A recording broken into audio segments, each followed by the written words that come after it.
Good afternoon, everybody. I'm here today with my close personal friend, Mr. Joe Rowley. He is a full stack software engineer um, that works at Cure Solutions. Cubase. Cure Base, Cubase thank you, Inc. Joe, for making sure you know where you work. And he's here today to tell us a little bit about what it's like to be a software engineer, what his day to day life is, what you might have to do to put yourself in his shoes. Thank you for joining us today, Uh, it's my Joe. pleasure. Thank you for having me. Awesome. So can you tell us what is your job? Sure. Yeah. So I am a software engineer. Also, people refer to this position as a programmer sometimes.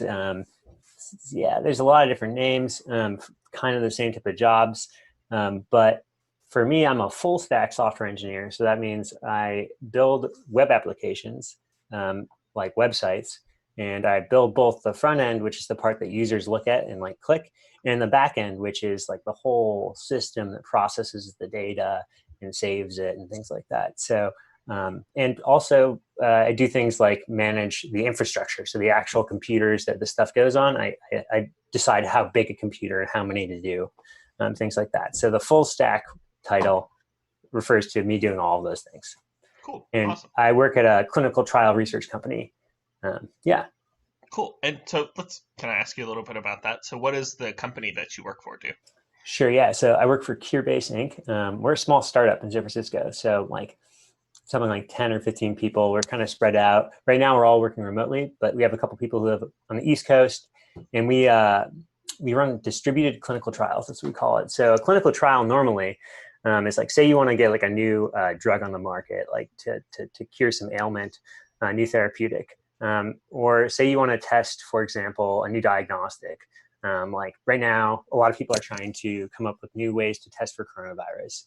Um, and to do that, we have to make sure that their new diagnostic is as good as the standard of care, the standard testing mechanism, right? So you have to have these trials to validate that that's true or not. So some company or an academic medical system has to do that validation. And so we run these trials for a drug company or something like that. And so my role is to build the website that collects all the data and analyzes it and make sure people sign documents that show that they've actually consented and do ethical things like that. Awesome. Man, you're doing a great job of answering my questions before I ask them, making my life so easy. Great. Um, so what kind of education does it take to be a software engineer? What can you tell us a little bit about your journey to get to this point? Sure. Yeah. I'll start by saying that there's not necessarily firm requirements on what it is that what we require to have to get the title software engineer. The term engineer in some states actually has a legal requirement. Like in the state of Washington, I couldn't refer to myself as an engineer because I'm not actually a licensed engineer. Mm, But in California, I can call myself an engineer, nice. and that comes down to like professional societies and associations and stuff like that. But that being said, anybody can be a programmer. You just have to start writing code and you can call yourself a programmer. And for me, I started writing code like, probably around high school. But I was never like, I'm going to be a programmer. I thought it was like, this is going to be really boring. I don't like computers that much. I just kind of did it because I wanted to solve some problems I had, some technical problems. So I started with that. And then I went to school and I was trying to figure out, what I wanted to do. I was interested in healthcare. Um, you may have seen my video with my twin brother Paul. Oh He's the yeah. doctor. Hey guys, if you watched the video with Paul Rowley, this is his twin. I forgot to say that. I meant to say It's my big brother. He's 5 minutes older than me. that. So he went the full I'm going to be a doctor route, and I was like, that's too hard. Biology, I don't know about that. I'm going to stick with what I know, which is computers. So I attended a 4-year university at UC Santa Cruz, and I studied Banana computer engineering. slugs. Uh, I studied computer science and computer engineering. So I got a double major in those two, and those are slightly different fields actually. And Cool. then after that, I worked at a few small startups and nonprofits, and I learned a lot on the job. And that's actually almost all of like a lot of the skills I learned in school, but almost everything that I put on my resume these days are things that I've learned on the job. Word. Um, Yeah. And this is this is just something I've kind of heard, uh, like through the grapevine. I was wondering if you could verify it or not for the students. I heard that kind of as a rule of thumb in the programming community, like your ability to code is valued more highly. Is like going to a high tier university something that's really important if you want to get a job as a programmer? Not necessarily at all. Okay. So right now, my company is hiring, and we're hiring, and we're interviewing people from all over the map. Some of these people graduated from top tier universities, Stanford, things like that. Hmm. Some of them haven't ever gone to college or community college, and don't have like that type of formal education. That being said, and then there's also this other class of candidates who attend these things called boot camps. So that's where you go. Some of it's online, some of it's in person, and you spend 3 to 6 months, um, you know, working on learning how to code, and then you at the end of it, you go and get a job. That's the goal. So there's no necessarily formal requirement, but if you do poorly in school, it may present problems either way down the line. But Hmm. it isn't going to necessarily forbid you from getting a job at a company. Some companies ask for your GPA, some of them don't. Okay. Cool. Thank you for that very honest answer. Yeah, Um, okay. but Just like looking. nobody at a certain point, nobody looks at like no one cares about university really. It's like oh, I Right. mean, It's some like, what people, can you do? yeah, exactly. What can you do? What have you done? What can you do? Cool. Let's see. What are some things that are challenging about your job? Sure. Yeah, so that's a good question.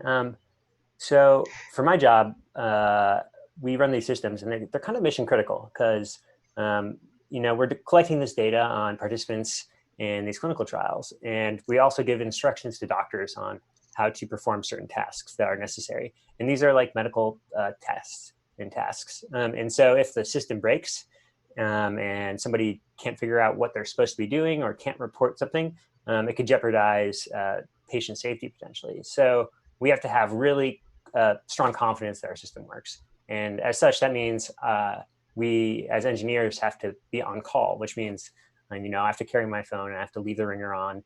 And if I get a call at any time of day over a 4-day period, I have to go answer it and figure out what's going on and try not to break anything worse and try to fix it. So uh, the on call is one of the interesting, challenging, but important parts of my job. Um, I guess another challenge is that since I work at a startup, this is just unique to me. Other companies, it's different.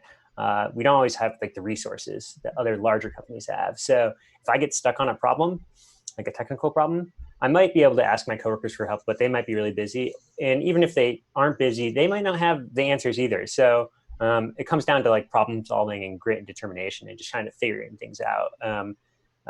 And sometimes you just have to go into the unknown. Even though other people have solved these problems, you just can't ask them because you don't know who they are, or they're too expensive or something. So, Yeah. Okay. Cool. Interesting.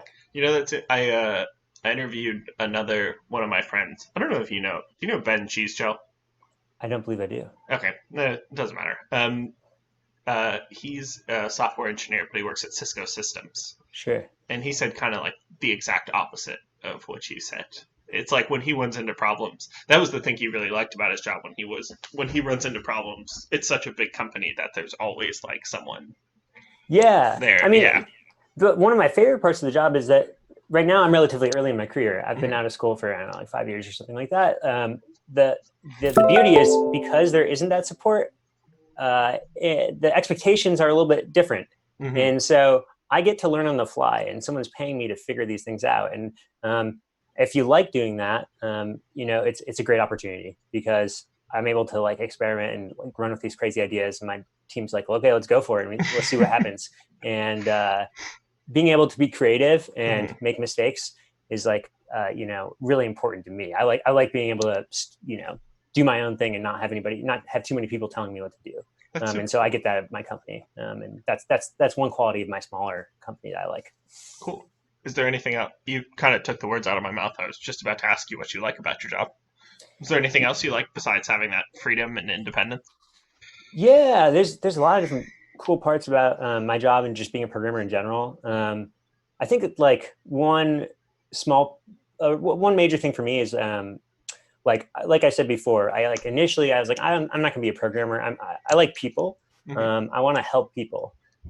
Maybe I want to be a doctor or something like that. And I realized that wasn't for me. But the impact of like programming is really great because I can like, write a few lines of code or make a few changes here or there, and then suddenly it's out there and it can be accessed by 10 people in my company or 10,000 people or something like that, depending on the success of that product or that feature or whatever. And so impact is really, really cool. It's cool to be able to make a few lines of code very quickly and have that change go out. So that's really satisfying. I like the impact. From another perspective, like I'm a nerd, and so uh, there's all this technology that I get to use every day, and it's really advanced, complicated stuff. But they make it easier for you to use, and so the ability to go ahead and use this technology is like a real privilege. It's really fun to go and have the opportunity to learn so much at work, because otherwise, if you're not learning stuff, it sounds like, oh yeah, I could take a break from learning right now. But if you're not learning stuff eventually, at least I get really bored, and so I'm always learning things. That's one of my favorite parts of this job. Um, and then like some other final like things that I really can't undervalue is that right now tech, there's a fair amount of job security and flexibility. And so I have the privilege to be able to like say, you know what, I don't want to work for this company because they don't align with my values. Like I don't like the way they handle their consumers or the way that they treat Hmm. their employees. So I'm not going to work for them. Or you can be like, maybe I want a company that allows me to have a little more flexibility, so I can have a video conference with the cat on my head and nobody cares. And so there's these different opportunities that that's a real privilege of software engineering can allow. Awesome. And then last question, do you have any advice for young people who are trying to get into the field? Yeah, yeah. There's a couple different things. I'd say one, um, try not to be too scared or intimidated. Like just like with anything, there's sometimes it's called gatekeeping, right? Where people are trying to make it look like you're not made for this, you don't look like us, you don't fit the mold. But those people are jerks, and no one. As it turns out, there's no rules. Like anybody can go in and do it if they want to. So try not to be intimidated. From practical perspective, I'd say most of the things I've learned by just going out and trying it. So, like I said, I was looking to solve some problems, like or do something creative, and that's how I got into programming. One of my first projects was like I wanted to take really fast, high-speed pictures of balloons popping Hmm. um, with a with a camera and all these stuff. And so by necessity, I learned some code through that, and that's kind of how I got into coding.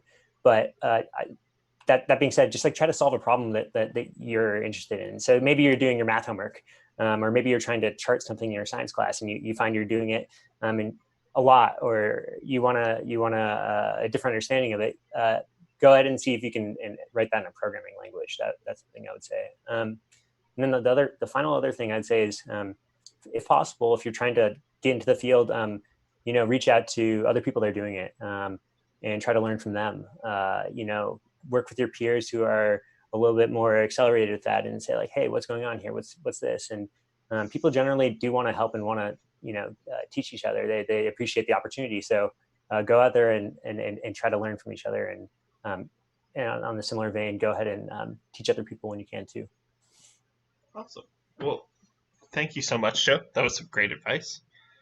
Sure. It's been a pleasure. If you guys have questions for Joe, go ahead and drop them down in the comments. Yeah. And if I need to, I'm happy to contact Joe for you. And I'm sure he'd be happy to answer any questions you have. Yeah, I'd love to get on a cat video call or whatever. We can all talk about things. Or I can shoot back YouTube comments or whatever. Awesome. Thank you so much. Thank you Well, it's guys. been a pleasure. Hopefully, we'll see y'all again soon.